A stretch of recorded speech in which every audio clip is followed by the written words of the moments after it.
basically with the large scale renewable projects, IWN started exploring opportunities for a shared water investment in a large scale renewable project back in 2016. And John's in the audience and he can tell you a lot more about it because he went through the pain and suffering early days. But I have gratefully received the handball and ran into an open goal. I'm just hoping it's it's an open goal.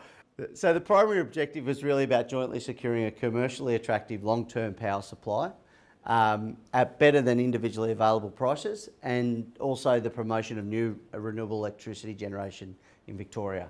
So I was really saying, where can we go out collectively, look at an opportunity for an investment in a large-scale renewable energy facility, getting better pricing for the water corporations and therefore ultimately reducing the cost to our customers, as well as helping us achieve our greenhouse emission targets, which was the secondary objective.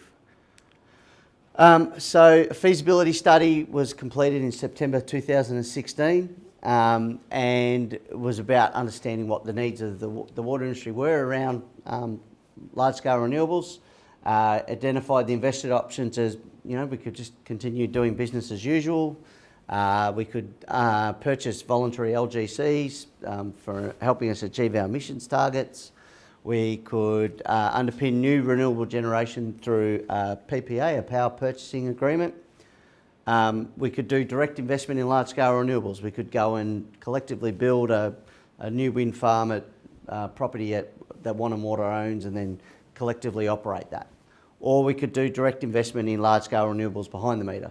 So within all of that sort of stuff, there was a bit of a mix that came through, and obviously we're all going to do, and this is another piece of work that IWN will be involved in, is really talking about, and through John's area, around what are the current activities that are going on in terms of best practice around energy management within the water industry, and then and knowing that we're all, again, at different levels of maturity with regard to that, and then where are the case studies that we've done through IWN and other things that can help share that information and learnings and therefore improve our overall management and opportunities for reduction of cost. And so everyone will be doing some form of behind the meter work, whether it be large scale or otherwise, but this was a collective opportunity to get together and do something.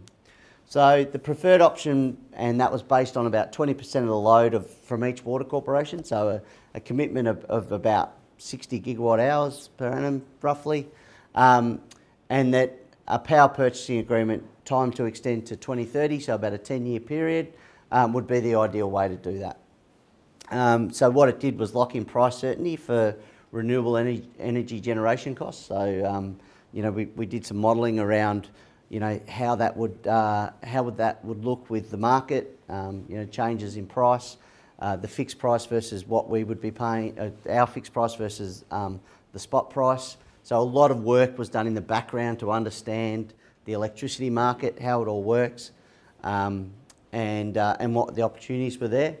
And basically it was a joint participation project to achieve economies of scale, to share the expertise and also the administrative convenience that went with that. And basically, at the same time, there was this real market opportunity in the private sector about investment in renewables energies. We don't want to be a generator, or it takes a lot of work to do that. So our opportunity was around these corporate PPAs, which is effectively like a hedge against your electricity cost. You have a fixed price that you're paying for the life of that facility. You still have your retail contract with your provider, and effectively whatever that you're paying in that retail price against that fixed cost is your hedge in terms of the dollars that you're making out of that. And the 10-year plus deal was necessary to underpin the new generation side of it, that sort of stuff. And through an EOI and RFP process, we engaged with the market and understood the commitments that would be required, and also what their expectations were with dealing with the water corporations.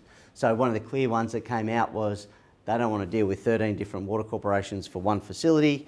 They'd like some form of intermediary which manages the contract, and hence why we've gone down the process of looking at the best entity outcome to deliver that for this large scale renewables project, and that's part of the process that we're going through at the moment to get ministerial approval to establish a special purpose vehicle to deliver that contract, but also a joint venture of the water corporations to participate in that.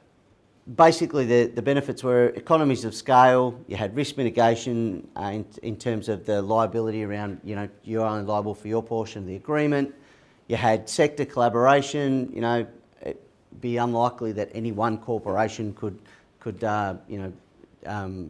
necessarily see the investment at that point in time from the market perspective, but collectively, by having that joint procurement, there was an opportunity that was created. The schemes like the MRET, the Melbourne Renewable Energy Target, which was Melbourne City Council leading a group of other councils getting together and purchasing large scale through a PPA. Those sorts of things were going on at the same time as we were going through our process. So there's, and you will also have heard of the VRET scheme that was released by government in November last year. So there was that sector collaboration element. It was also about that technical expertise.